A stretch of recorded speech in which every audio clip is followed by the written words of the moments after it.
Saudara-saudari umat beriman sekalian yang saya kasihi, teks Injil yang kita dengar tadi awalnya bicara tentang Yesus yang dipimpin oleh Roh kepada gurun, yang dicobai oleh iblis dan malaikat-malaikat melayani dia. Tidak disebutkan apa jenis pencobaannya, tapi yang jelas Yesus tidak jatuh dalam pencobaan. Buktinya Yesus tetap menjalankan tugas utusannya. Pesannya dalam masa prapaskah ini, Yesus, jika kita membuka diri, membiarkan hidup kita dibimbing oleh Roh Tuhan sendiri, kita akan mampu mengatasi cobaan dan ambil bagian dalam tugas pengutusan Yesus.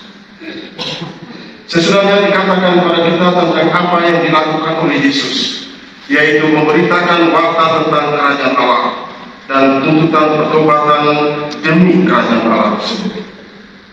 Waktunya telah genap, kerajaan Allah sudah dekat, bertobatlah dan percayalah kepada Injil.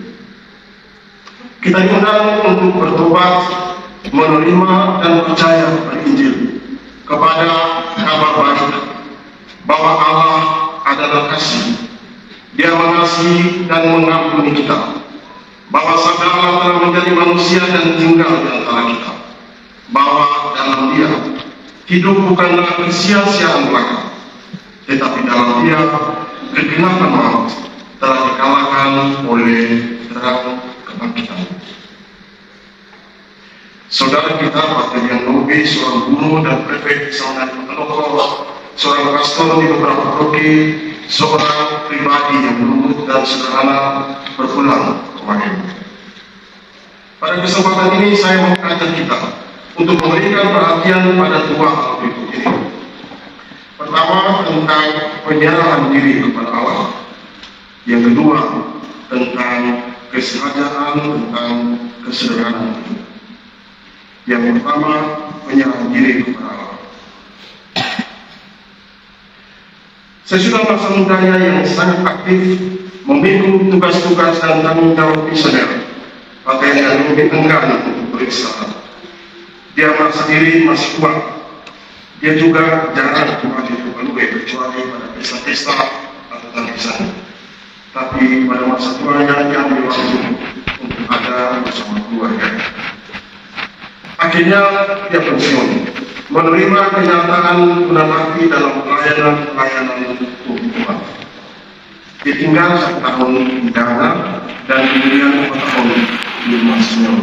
Di rumah khusus untuk sama saudara yang sudah tua, untuk mereka yang sakit, yang memerlukan pelayanan atau perhatian khusus.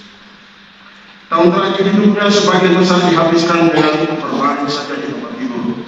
Dia menjadi kurus, sangat kurus. Akhirnya Tedian berpulang pada usia 83 tahun.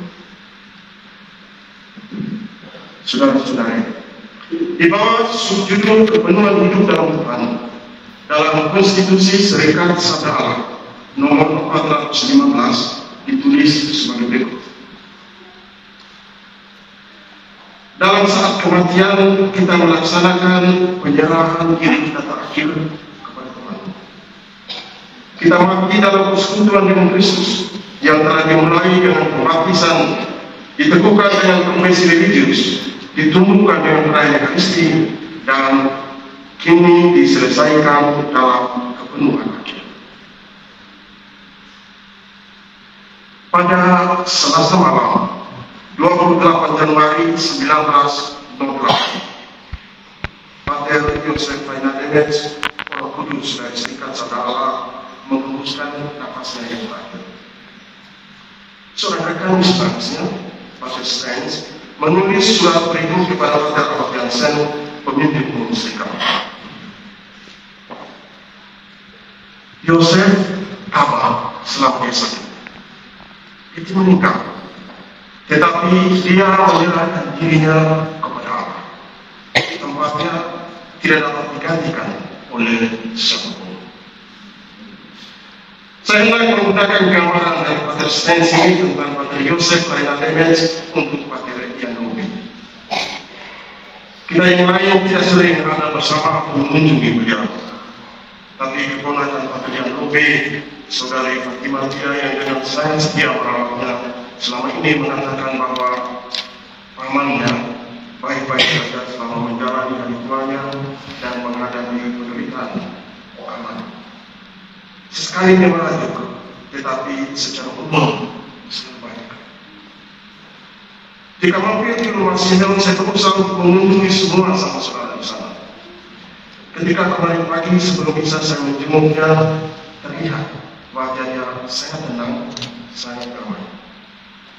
Sesudah misa pagi sekali lagi, bersama para saudara lain dan para suster, saya menjenguknya.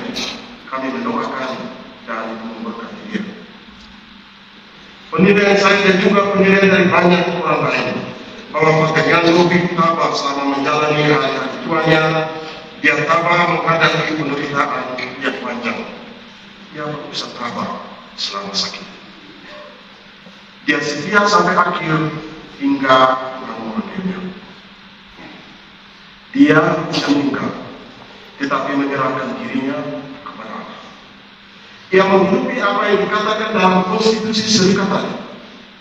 Dalam saat kematian kita melaksanakan penyerahan diri kita sampai akhir kepada Tuhan.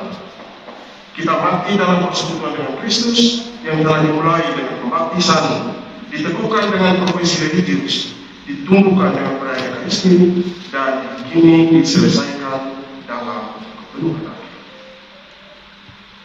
Dan untuk hal ini memang saya, Pater Jan Lobe dengan segala kelemahan dan keraguan manusianya, memberikan kesaksian misioner tentang menjalani hidup pada hari Tuhan, tentang bagaimana orang Kristiani menghadapi penderitaan, tentang penyerahan diri kita kepada Allah dalam situasi yang berat dan sulit.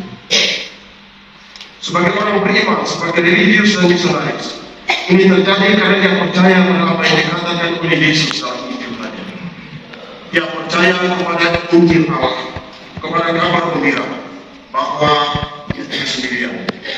Yesus menderita bersama dia. Dia tahu bahwa Tuhan tidak menghilangkan penderitaan secara ajaib, tetapi menanggung penderitaan, menjadikan penderitaan sebagai miliknya. Yesus mengubah penderitaan memangku salib, menjadikannya sebagai harapan akan kebangkitan. Kedua, tentang kesadaran diri. Banyak orang, murid-muridnya di seminari dulu di Montorogo, rekan-rekan imamnya di sejumlah paroki yang ia layani, dan umat yang pernah dilayaninya mengenal Pater Jan Lobe sebagai orang yang sederhana dan setia dalam hidup religius dan misionernya. Tanpa dihubungkan dengan hidup Pater Jan Lobe pun, kesederhanaan atau kesadaran itu adalah suatu hal yang dasarnya dalam hidup religius dan misioner. Ia adalah ungkapan konkret dari pengabdian kaum-kaum, di mana seseorang menggantungkan diri sepenuhnya hanya kepada Allah. Pemahaman kita tentang kesederhanaan atau juga harian dalam hidup Kristiani bisa saja berbeda-beda, tapi kesederhanaan itu dimulai dari kerendahan hati. Kita mengenali keterbatasan dan kelemahan diri di hadapan Tuhan. Selanjutnya, ia melibatkan kemampuan rohani untuk mengatakan cukup terhadap apa yang sudah dipunyai, tidak terus-menerus mencari, tidak terus-menerus menumbuhkan. Mengalami Tuhan secara pribadi adalah harta yang sesungguhnya. Berkaitan dengan keseharian hidup dan kesediaan dalam memikul tugas dan tanggung jawab misioner, karena Pater Jan Lobe dikumpulkan di pengukuran sebelah tinggi Lederong, di rumah formasi terbesar dalam Serikat Sadar, saya ingin meneruskan apa yang disampaikan oleh Paus Fransiskus Belum 2 hari yang lalu, pada hari Jumat 16 Februari, untuk para formator dan pemandi di sebuah seminari di Biskop Agung di Napoli yang merayakan hari jadinya yang ke-90. Paus Fransiskus memberikan pesannya tersebut dalam konteks masa pertobatan, masa Prapaskah. Menurutnya, gereja berjalan bersama dia yang tersalib yang kemudian bangkit, membawa keindahan pujian kepada pria dan wanita. Umat Katolik dan khususnya para seminaris Katolik harus menemukan kembali sukacita dalam kesederhanaan, tidak terlalu menggantungkan diri pada hal-hal luaran. Lalu ia memberikan awasan dan berbicara tentang fondasi panggilan misioner. Ia berkata, berhati-hatilah terhadap pemujaan terhadap citra dan penampilan. Yang utama dan terpenting adalah memelihara kehidupan batin. Orang mesti membiarkan diri ditaklukkan oleh kekaguman yang terus-menerus terhadap kasih Tuhan. Dan inilah batu fondasi dari panggilan itu. Perayaan Ekaristi dan pembacaan Alkitab yang penuh dalam doa adalah suatu cara terbaik untuk menemukan kembali kasih Tuhan dan memperbarui rasa kagum seseorang karena dicintai oleh Tuhan sendiri. Ia juga menegaskan bahwa formasi untuk religius dan misionaris tidak pernah berakhir, berlangsung seumur hidup, dan jika berhenti, Anda tidak akan diam di tempat semula, melainkan mundur, katanya kepada para saudara. Saudara-saudari, umat beriman sekalian yang saya kasih, semoga hidup kita semakin berakal pada sabda Allah yang membuat kita semakin berkomitmen untuk ambil bagian dalam karya misi Allah sendiri. Semoga saudara kita, Pater Yohanes Luke, mengalami kepenuhan hidup dalam Allah sendiri.